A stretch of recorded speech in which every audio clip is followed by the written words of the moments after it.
நண்பர்களே வணக்கம். கள்ளக்குறிச்சியிலேருந்து ஜாலகா பேசுகிறேன். ஸ்ரீ ஜாலகா தேவி ஆன்மீக அறக்கட்டளை மற்றும் மாந்திரிக பயிற்சிக்குழு. இன்றைக்கி நான் பதிவு செய்யக்கூடிய தேதி பார்த்தீங்கன்னா 27/6/2026. பதிவு செய்யக்கூடிய நேரம் காலை 10 மணி 16 நிமிஷத்தில் பதிவு பண்ணிட்டு இருக்கிறேன். தொடர்ந்து என்னோட யூடியூப்பில், வாட்ஸ்அப்பில், ஃபேஸ்புக்கில், இன்ஸ்டாகிராமில் பகிர்ந்து கொண்டு இருக்கிற அனைத்து ஆன்மீக நல்ல உள்ளவங்களுக்கும் ஜாலகாவுடைய அடியனுடைய காலை வணக்கம். எல்லாம் எப்படி இருக்கீங்க? நல்லா இருக்கீங்களா? நானும் ரொம்ப நல்லா இருக்கிறேன். உங்களுடைய ஆசீர்வாதமும் ஜாலகாவுடைய அனுகிரகத்திலும் ரொம்ப நல்லா இருக்கிறேன். ஸோ இன்றைக்கி ஒரு விஷயத்தை பற்றி நான் சொல்ல போகிறேன். இந்த மாந்திரிகம் படிக்கிறதுக்காக நிறைய பேர் குரு தீட்சை அப்படிங்கிற ஒரு சப்ஜெக்ட் இருக்குது. ஸோ அதனால் வரக்கூடிய 14/7/2026 செவ்வாய்க்கிழமை அமாவாசை, அதான் அந்த திதியில் நான் ராமேஸ்வரம் போகிறேன். குரு தீட்சை, அதாவது மாந்திரிகம் படிக்கிறதுக்காக தீட்சை கொடுக்கறதுக்காக நான் ராமேஸ்வரம் போகிறேன். ஸோ இதுக்கு முன்னாடி மாந்திரிகம் படிச்சுட்டு இருக்க நண்பர்களுக்கும் இந்த தகவல் போய் சேரட்டும். அது மட்டும் இல்லாமல் புதுசாக இப்போ மாந்திரிகம் படிக்க வரேன், மாந்திரிகத்தை கற்றுக் கொடுங்க அப்படின்னு கேட்குறவங்களுக்கு இது ஒரு நல்ல ஒரு அரிய வாய்ப்பு என்பதை தெரிவிச்சுக்கிறேன். இது மட்டும் இல்லாமல் மாந்திரிகம் படிக்கிறதுக்கு ஏற்கனவே இப்போ பணம் கட்டி இருக்கிறவங்க, அதாவது இப்போ மாந்திரிக பயிற்சிக்கு வர்றதுக்காக ஏற்கனவே சிறு காணிக்கை தொகையெல்லாம் கொடுத்துருக்குறாங்க. ஸோ அவங்க அலர்ட்டாக இருக்கும்படி இது ஒரு தகவல் தெரிவிக்கிறது. அதாவது மாந்திரிகனா என்ன, எப்படி மாந்திரிக படிக்க போகிறோம், தீட்சை என்பதன் அர்த்தம் என்ன, தீட்சை எப்படி கொடுக்க போகிறோம், மேலும் மேலும் இந்த கலையை எப்படி வளர்க்குறது, இந்த கலையினுடைய மகத்துவம் என்ன, உண்மையுமே மந்திரத்தை பற்றி நிறைய பேர் என்ன தெரிஞ்சு வச்சுருக்கிறாங்க, மந்திரம் உங்களுக்கு உண்மையுமே எப்படி வேலை செய்யுது, கடவுள் என்பது யாரு உண்மையுமே போய் பார்த்தீங்க அப்படின்னா நிறைய பேர் சொல்லுவாங்க, ஜாலகா நீங்கள் பேசுங்க, மாந்திரிகத்தை பற்றி பேசுங்க, மகத்துவத்தை பற்றி பேசுங்க, நிறைய பேர் சொல்லியிருக்காங்க. ஸோ அவங்களுக்கு எனக்கு நான் நிறைய இனிமேல் பேசக்கூடிய நேரங்கள் நிறைய பூஜைனால அந்த பூஜையில் கொஞ்சம் கவனம் செலுத்தி அதை பார்த்துக்கிட்டு இருந்தேன். ஸோ இப்போ மாந்திரிகத்துக்கு கவனங்கள், மாந்திரிகத்தை பற்றி நம்ம திருப்ப போகிறோம். ஸோ அப்படி இருந்தாலும் பூஜை நடக்கும், மாந்திரிகம் அவருடைய பயிற்சியை சிறப்பாக நடக்கும் அப்படிங்கிறது இந்த நேரத்தில் ஒரு தெளிவான ஒரு விஷயங்கள் பதிவு பண்ணிட்டு இருக்கிறேன். உண்மையுமே ஒரு விஷயங்கள் பற்றி நம்ம பார்ப்போமா?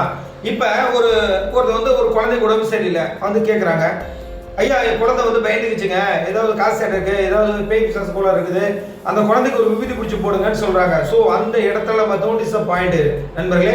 அந்த இடத்துல விபூதி பிடிச்சி நீங்க போறீங்க, அந்த காய்ச்சல், அதாவது மருத்துவ ரீதியாக சரி செய்ய முடியாத ஒரு சில காய்ச்சல்கள் குழந்தைங்க திடீர்னு பார்த்தீங்கன்னா சாயந்தர நேரத்தில் குழந்தைங்க ஒரு மாதிரி கத்தும், ஒரு மாதிரி அலண்டு அழுவோம், திடீர்னு திடு தூக்கி போடும், நல்லா வீறு கத்தும். ஸோ இந்த மாதிரி சில விஷயங்கள்லாம் நம்ம முன்னோர்கள் என்ன சொல்லியிருக்காங்கன்னா, இல்லைப்பா இது ஒரு பேய் பிசாசு போலர்கள், இதெல்லாம் அந்தி சந்தி சாய் நேரத்தில் ஏதோ ஃபுல்லாக பயந்துருக்கும், ஏதோ தனி தாண்டல் இருக்கும், ஏதாவது யாரோ பயன்படுத்திருப்பாங்க. இந்த மாதிரி சில விஷயங்கள் நம்ம முன்னோர்கள் நமக்கு வழிகாட்டியதுபடி நாம் சில பாடங்கள் போடுவோம். நிறைய கிராமப்புறங்களில் சில இடத்துல பார்த்தீங்கன்னா தாத்தாங்களாம் அந்த குச்சி வச்சு பாடம் போடுவாங்க, துண்டில் பாடம் போடுவாங்க, வேப்பிலையில் போடுவாங்க, ஒரு சில பேர் உலக்கை கொண்டு அந்த அந்த எதுக்கு நேரம் நம்ம வழிகாட்டுனா வச்சு பாடம் போடுவாங்க. இப்படி நிறைய பேர் சில விஷயங்கள்லாம் பண்ணியிருக்காங்க அப்படிங்கிறது நம்ம இப்போ எதிர்பார்த்த விஷயங்கள் கூட இருந்தாலும் அது அனுபவமாக நம்ம கேள்விப்பட்டிருக்கோம் இல்லையா? ஸோ அப்படியெல்லாம் பார்க்கும்போது இப்போ நான் என்ன சொல்கிறேன்னா, இந்த மாந்திரிகத்தை எப்படி நம்ம செயல்படுத்துறது? ஒரு குழந்தைக்கு உடம்பு சரியில்லை, ஒரு தாய்த்து போடுறோம், அந்த தாய்த்து எப்படி வேலை செய்யுது? என்ன ஜாலகையா கேள்வி மட்டுமே கேட்டுட்டு இருக்கீங்க, அதில் ஒரு பதில் சார் தரல நீங்கள் எதிர்பார்க்கலாம். ஸோ இதுதான் விஷயங்கள். நான் எதை சொன்னாலும் அதை அப்படியே கொண்டு போய் காப்பி அடித்து அதை பல ஆயிரம் லட்சக்கணக்கில் விற்கிறதுக்கு இன்னைக்கு போலி மந்திரவாதி நிறைய பேர் இருக்கிறாங்க அப்படிங்கிறது தான். ஸோ அதனால இதை ஒரு முறையான பயிற்சியாக கொடுக்கணும், மக்களுக்கு மத்தியில் இந்த கலையை பேசி வரணும். நிறைய பேர் மாந்திரிக படிக்கிறவங்க அத்தனையுமே தற்காப்புக்காக, பாதுகாப்புக்காக கற்றுக்கிட்டு தான் அதிகமே தவிர சேவை செய்யணும், கலையை வளர்க்கணும், முன்னிட்டு நம்மளுடைய எதிர்கால சங்கதிகளை கொண்டு சேர்க்கணும் அப்படிங்கிறதுல யாருமே இல்லை. அப்படி இருக்காங்க, நான் அவங்களுக்கு குறை சொல்ல கிடையாது. ஏன்னா ஃபர்ஸ்ட் அவனுக்கு அவன் பாதுகாப்பு பண்ணிக்கிறதே பெரிய பிரச்சனையா இருக்கு. இன்னைக்கு நிறைய இடத்துல பார்த்தீங்கன்னா போட்டி பொறாமைகள், நிறைய பொச்சிருப்பு, அடுத்த வளர்ந்தா இவனுக்கு பிடிக்கிறதுல, இவன் கிளம்பி வந்தா அவனுக்கு கூப்பிடுறதில்ல, இவன் வருமானம் சம்பாதிச்சு அவனை டவுன் பண்றது, இப்படி மக்களை ஏமாத்தி மன ரீதியாகவும் உடல் ரீதியாகவும் ஏமாத்தி பணத்தை பிடிங்கி தின்னு நீங்க வாழ்ந்துட்டு இருக்கிற சில ஜந்துக்கள் இன்னமும் மாநிலத்துக்கு இருக்கதான் செய்யறாங்க. அதனால நம்ம யாரையும் குறை சொல்லுவதற்கு இல்லை, நல்லது நல்லதா நடந்தாலும் கெடுதல் கெடுதலாக நடந்துட்டு இருக்குது என்பதுதான் உண்மை. அப்படி கெடுதலாக நடக்கிற நபர்கள், பாதிக்கப்பட்டவர்கள், அவங்களுடைய பாதுகாப்புக்காக ஒரு வழி இல்லாம மாந்திரிகத்தை கத்துக்கிறதா இருக்கு. இது ஒரு ரகம். இன்னொரு ரகம் பாத்தீங்கன்னா, அவங்க யாராவது ஒருத்தர் ஏதாவது ஒரு செய்வினை செஞ்சிருப்பாங்க, அந்த செய்வினை அதை சரி பண்றது காட்டிலும் இவன் ஓடுவான் பல மந்திரவாதியை ஓடுறான். ஆனா ஒரு மந்திரவாதி ஆணியா புடுங்கினதே இல்லை, அடிச்ச இடத்துல தான் இருக்குது. அப்ப அந்த மாதிரி மந்திரவாதிகளிடமிருந்து இவன் செலவு பண்ணி அதுக்கு தீர்வு வராத ஒரு கட்டத்துல, ஐயா நான் போய் எவ்வளவு செலவு பண்ணிட்டேன், எவ்வளவு மந்திரவாதி பார்த்துட்டேன், ஒரு தீர்வு கூட வரல, அதனால நான் எனக்காக என்னுடைய பாதுகாப்புக்காக இந்த கலையை கத்துக்கிறேன் அப்படி சொன்னவங்க நிறைய பேர் உண்டு. அப்படி ஒரு சில பேர் இந்த மாதிரி மாந்திரிக கலையை கத்துக்கிறாங்க. ஒரு சில பேர் என்ன, எதிரிகளால செய்வனை செஞ்சு எதிரிகளை முடக்கிறது, அதாவது அவனுடைய குடும்பத்தையும் சரி, அவனுடைய பொருளாதாரத்தை, அவனுடைய வேலை பொறுப்படை எல்லாமே முடக்கிறது, நோயை ஏற்றுறது, பேய் இப்படிலாம் பண்றாங்க இல்லையா. அவங்க ஐயா என் குடும்பத்தை ஒருத்தன் சூனி வச்சுட்டாயா, என் குடும்பத்தை வசியம் பண்ணிட்டாயா, என்னை ஒண்ணுல ஆக்கிட்டாயா, என் வியாபாரத்தை கெடுத்துட்டாயா, இப்படி பல பல அடுக்க எக்ஸெட்ரா நிறைய கம்ப்ளைண்ட், நிறைய குறைகளை மக்கள் சொல்லும் போது அதுல இருந்து எனக்கு பாதுகாப்புக்கான வித்தை கத்துக்கலான்னு இருக்கேன். இப்படி சொல்லக்கூடிய அண்ணன்மார்கள், தம்பிமார்கள், சகோதர சகோதரிகள், இருபாளர்கள் அனைத்துக்கும் இது ஒரு பொன்னான அரிய வாய்ப்பு. மாந்திரிக கலையை நான் சொல்லித்தரேன் தான் சொல்றேனே தவிர, மற்றவங்க மாதிரி நான் குடுவை கொடுக்குறேன், நான் பொடி விற்கிறேன், உப்பு விற்கிறேன், சோப்பு விற்கிறேன் நான் சொல்ல கிடையாது. அப்படி சொன்ன ஒரு சில பரதேசி திருப்பூர்ல இருக்கிற நவசக்தி அது மாதிரி தான் வித்துட்டு இருந்தான். அதையெல்லாம் கொஞ்சம் அடக்கி உடக்கி இன்னைக்கு மாந்திரியத்துல கொண்டு வந்து அவன் ஒரு உளி வச்சு ஊசி வச்சு குத்தியாச்சு. இந்த மாதிரி ஒரு செம்பு கம்பி வச்சு அவனுக்கு நல்லா குத்தி விட்டுருக்கணும். அதனால இன்னைக்கு அவன் ஆட்டத்தெல்லாம் அடக்கியாச்சு. இன்னைக்கு நிறைய பேர் சொன்னதுக்காக அவன் கொஞ்சம் போனா போய் கொஞ்சம் ரிலீஸ் பண்ணி விட்டுருந்தேன். அப்போ திரும்ப கொஞ்சம் மறுபடியும் பேசுற மாதிரி ஒரு சூழ்நிலை இருக்கு. சரி, அதை மறுபடியும் என்னுடைய மாணவர்களுக்கு தயார் பண்ணி திரும்ப அவனை ஒரு பிராக்டிக்கல் கொடுத்து ஒரு பயிற்சி செய்ய சொல்லலாம் அப்படின்ற நடைமுறை பயிற்சிக்கு ஆள் தேவைப்படுதுல, அதனால அதையும் பண்ணிக்கலாம்னு இருக்கேன்.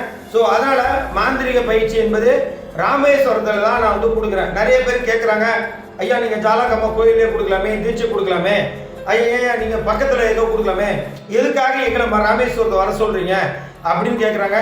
ராமேஸ்வரம் என்பது ஒரு புண்ணிய ஸ்தலமான ஒரு இடம். கிட்டத்தட்ட ராமேஸ்வரத்துல நிறைய பேர்கள், நிறைய தோஷங்கள், நிறைய பாவங்கள், சாபங்கள் அனைத்து ராமேஸ்வரத்தை நிவர்த்தி ஆகுது. சர்வசாப நிவாரணை, சர்வ சாப தோஷ நிவாரணை, சர்வ சாபங்களும் ஆலயத்துல நிவாரணம் செய்யப்படுது. அந்த கோயில மகத்தான அறிவியல் சம்பந்தப்பட்ட விஷயங்கள், ஆன்மீக சம்பந்தப்பட்ட விஷயங்கள், புராண கதைகள், அப்ப நிறைய அந்த கோயில ஒரு மகத்துவானது இருக்கு. அதன்படி பாத்தீங்கன்னா நாம கத்துக்கூடிய இன்னைக்கு இந்த மந்திரங்கள் பிரதானமாக என்ன மந்திரம் இருக்கு அப்படின்னு பாத்தீங்கன்னா, பஞ்சாச்சார மந்திரம் பிரதானமாக இருக்கு இல்லையா. இன்னைக்கு நமச்சிவாயங்கிற சொற்களை 5 எழுத்துக்களை திருப்பி திருப்பி திருப்பி திருப்பி போட்டு 525 கட்டமாக மாற்றி அதை 8 அங்கலமாக பிரித்து 51 லக்னமாக செய்து அதை ஒரு பீடம் அச்சரமாக செய்து அதை ஒரு எந்திரமாக செய்து அதை 8 வகையான கர்ம வேலைக்கு பயன்படுத்தக்கூடிய ஒரு பெரிய ஆற்றல் சொன்னா இந்த பஞ்சாச்சார மந்திரம் தான்.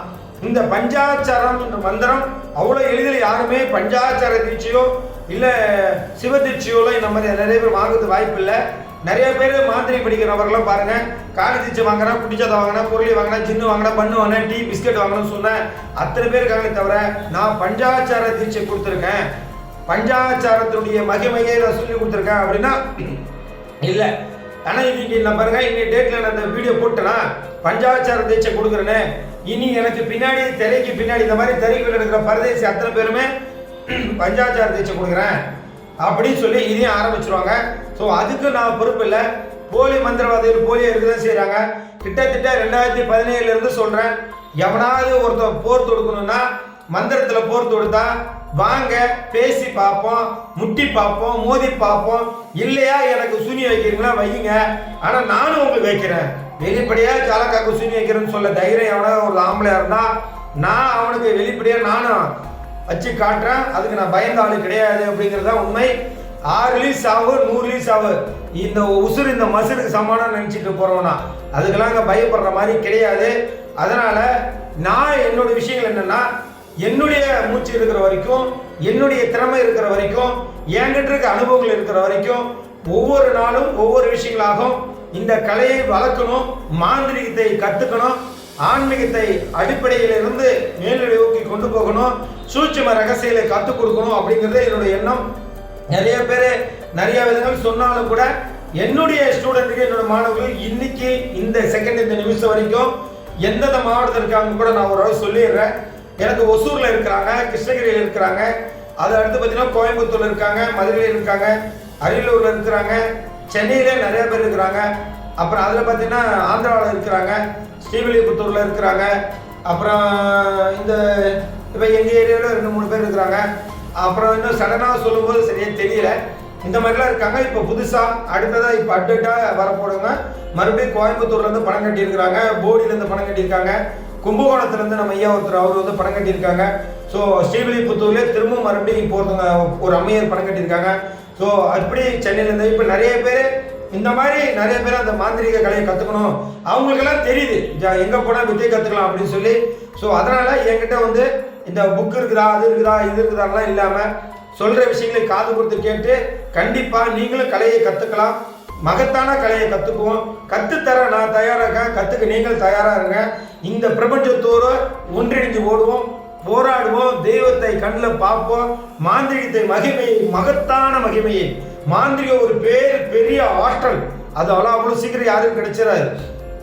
ஏன்னா இன்னைக்கு கறிக்கட்டியை கொண்டு வந்து கொடுத்து மையின்னு சொல்லி இன்னைக்கு பல லட்சத்து பரதேசிகளாம் நான் பார்த்துருக்கேன். அதனால என்னை பொறுத்த வரைக்கும் உண்மையிலேயே மைய யாரையும் செய்ய முடியுமா அப்படின்னா அவ்வளோ எளிதில் செஞ்சிட முடியாது. ஏன்னா இப்போ ஏற்கனவே ஆல்ரெடி அந்த 22/2026 மாந்திரிக பயிற்சியில் இருந்த 2ஆம் கட்டத்து தீட்சையில் வாங்கினவங்களெல்லாம் கிட்டத்தட்ட 11 வகையான புல்லுரியை கூட்டு போய் நேரில், அதாவது இதெல்லாம் நேரில் வர வச்சு கிட்டத்தட்ட என்னுடைய இடத்துலேருந்து கள்ளக்குறிச்சியிலேருந்து ஸ்டூடெண்ட்களை நேரில் வர வச்சு ஒரு வாடகை கார் எடுத்து காரில் கூப்பிட்டு போய் அந்த இடத்தெல்லாம், ஸோ என்கிட்ட சொந்தமாக கார் இல்லை இருந்தாலும் ஒரு வாடகை காரை எடுத்து வாடகை காரில் கூப்பிட்டு போய் ஒவ்வொரு மரத்துடைய புல்லுரி எப்படி இருக்கும், இந்த மரத்துடைய புல்லுரி இதுதான், இந்த புல்லுரி இதுதான், இந்த புல்லுரி இப்படி தான் வேலை செய்யும் அப்படிங்கிறத பற்றி தெளிவாக எக்ஸ்பிளைன் பண்ணி, அது மட்டும் இல்லாமல் அசைவ கருவுன்னா என்ன, சைவ கருவுன்னா என்ன, அண்ட கருவுன்னா என்ன, பிண்ட கருவுன்னா என்ன, ராஜ கருவுன்னா என்ன, இந்த கரு எப்படி வேலை செய்யுது அப்படிங்கிறத தெளிவாக நான் வந்து பயிற்சி கொடுத்துருக்கேன். ஸோ அது மட்டும் இல்லாமல் உண்மையாலுமே ராமேஸ்வரத்தை தீட்சை கொடுக்கறதான மகத்துவம் என்ன அப்படிங்கிறத பயிற்சி கொடுத்துருக்கிறேன். இதுக்கு முன்னாடி நடந்த விஷயத்தை உங்களுக்கு வெளிப்படையாக சொல்கிறேன். நீங்களும் கற்றுக்கணும். என்ன இப்போ ஜாலகையா இந்த மாதிரி விஷயம்லாம் கற்றுக் கொடுக்குறாரு அப்படின்னு நீங்கள் தெரிஞ்சுக்கலாங்கிறதுக்காக இது ஒரு விஷயங்களாக உங்களுக்கு முன்னாடி முன்மொழியாக வைக்கிறேன். அது மட்டும் இல்லாமல் உண்மையுமே தீட்சை எந்தெந்த இடத்துல கொடுக்கணும் அப்படின்னு சொல்லி பார்த்தீங்கன்னா ஒரு 3 இடத்துல தான் தீட்சை கொடுக்க முடியும். சரியா? இந்த 3 இடத்துல தான் அந்த தீட்சை கொடுக்க முடியும். அந்த 3 இடம் எந்த இடம் அன்னைக்கு நான் வெளிப்படையே சொல்லிட்டேன்னா உடனே இன்னொருத்தப்பட இந்த இடம் எங்களுக்கு தெரியும் அப்படி பண்ணுங்க. ஸோ என்னன்னா அதனால் அடுத்தவங்க கண்டு ஏவரிஞ்சு போய் அடுத்தவங்களோட வித்தையை காப்பிடிக்கிற பரதேசிங்க இருக்கிறாங்க. அதனால நம்ம வெளிப்படையே சொல்ல முடியல. சரியா? 3 இடத்துல தீட்சை கொடுக்க முடியும், 3 வகையான மந்திரங்கள் கொடுக்க முடியும். சரியா? 30 தீட்சை, தச தீட்சை, சிவ தீட்சை சொல்லக்கூடிய மொத்தம் 3 தீட்சைகளை பற்றி தான் நம்ம ஃபர்ஸ்ட் தெரிஞ்சுக்கணும். இந்த எந்தெந்த தீட்சை எடுத்தால் எந்தெந்த பயிற்சிகள் நம்ம கையாள முடியும். இப்போ டவுன் பஸ் ஏறினா ஒரு குறிப்பிட்ட தூரம் போகலாம், மப்சல் பஸ் ஏறினா ஒரு குறிப்பிட்ட தூரம் போகலாம், அதாவது விரைவில் பேருந்து அல்ட்ரா டீரஸில் ஏறினா ஒரு குறிப்பிட்ட தூரம் போகலாம், ட்ரெயினில் ஒரு குறிப்பிட்ட தூரம் போகலாம், ஃப்ளைட்டில் ஆகாத ஒரு குறிப்பிட்ட தூரம் போகலாம். எதுக்குமே இல்லைன்னா மண்டே போட்டு அதோட ஒரு குறிப்பிட்ட தூரம் அதோட ஒரு குறிப்பிட்ட தூரம் போயிடலாம். சரி, இப்போ போகக்கூடிய தூர அளவுகள் இருக்கு இல்லையா, இதை தான் சொல்றாங்க காத அளவு தூரங்கள். உன்னுடைய ஆத்மனுடைய கருட புராணத்தின்படி காத அளவு தூரங்கள் இத்தனை கிலோமீட்டர் தூரத்துல போகுது அப்படி வந்து சொல்றாங்க. அதனால தூரங்கள் எப்படி இருக்குதோ அது மாதிரி மந்திரங்களும் இருக்குங்க. நாம எந்த வகையான மந்திரங்களை நம்ம செயல்படுத்துறோம், இப்ப எந்த திசையில நம்ம நோக்கி போறோம் அப்படிங்கிறத பத்திலாம் நம்ம தெரிஞ்சுக்கணும். ஸோ மந்திரத்தை கத்துக்கணும்னா அமானுஷத்தை முக்கியமா கத்துக்கணும். அமானுஷம் சொன்னாலே நம்மள அமானுஷம் சொன்னா நம்மளை தட்டிக்கவே முடியாது. ஏன்னா கிங்கு. அதனால நிறைய பேர் சொல்லுங்க நாங்களாம் மந்திரவாதி நிறுத்துறா மந்திரத்தை நிறுத்துறா அப்படின்னு. என்னைக்கு ஒரு சுடுகாடு பேப்பர் மந்திரவாதியா? நான் கிட்டத்தட்ட நிறைய வீடியோ போட்டிருக்கேன். நிறைய வீடியோ கிட்டத்தட்ட மயானத்தில் போயிட்டு பூஜை பண்றது, சாமி கும்பிடுறது, உளுந்து கும்பிடுறது, உட்காந்து தியானம் பண்றது, இப்படி பல வீடியோ மயான வீடியோ போட்டிருக்கேன். அதனால வந்து நாங்க ஆன்மீகத்தெல்லாம் தெரிஞ்சு வச்சிருக்கோம்ல, அந்த பரதேசி இன்னி வரை ஒரு ஆன்மீகத்தை வெளிப்படையா சொல்லல. அமானுஷத்தை தெரிஞ்சு நவசத்திருக்கிற ஒரு பரதேசி பண்ணாட அவன் இன்ன வரையும் அமானுஷனை என்னன்னு ஒரு நாள் ஒரு வீடியோல சொன்னது கிடையாது. நானும் நிறைய வீடியோல சொல்லியிருக்கிறேன். மாணவர்களை அமானுஷத்தை பத்தி கற்றுக் கொடுத்துருக்கேன். ஒருத்தர் சொன்னார், ஐயா எடுத்து நீங்க என்ன கேட்டா அப்படி நிறைய மாந்திரிகம் அது இதுன்னு சொல்றீங்க, ஆனா உங்ககிட்ட பேச அத்தனையா அமானுஷமா இருக்குன்னாங்க. மேலோட்டமா பார்த்தா சாமியா தான் தெரியும், உள்ள பார்த்தாதான் எப்படி இருக்குன்னு தெரியும். மாதிரி அந்த மாதிரி அமானுஷத்தை பத்தி பயிற்சிக்கு வரவங்களுக்கு தெரியும். ஆல்ரெடி நீங்களும் வரதான் போறீங்க. கண்டிப்பா நம்ம என்ன மாதிரி விஷயங்களை கடைபிடிக்க போறோம், ஏங்க ஜாலகம் மட்டும் ஏன் அடிச்சுக்க முடியல? என்ன காரணம்? முட்டி பார்த்தாங்க, மோதி பார்த்தாங்க, வழக்கு கூட போட்டு பார்த்தாங்க, போட்டு பார்த்தாங்க. நான் தான் அன்னைக்கே சொன்னேன் இல்லைங்களா, எனக்கு வந்து உயிரை பத்தி கவலையே கிடையாது. பின்னாடி நம்ம சங்கதிகள் எப்படி இருப்பானோ அதான் தான் ஜாலகம்மா பார்த்துக்கலாம், அதை பத்தி நமக்கு கவலை கிடையாது. சரியா? அதனால பயப்படுறவன் பயந்தவன்லாம் துணி பண்ண முடியுமா? கிடையாது. அதனால எல்லாமே ஒரு மாயை. மாந்திரிக ஒரு மாயை, நம்ம உடல் ஒரு மாயை, உள்ள இருக்க ஆன்மா ஒரு மாயை.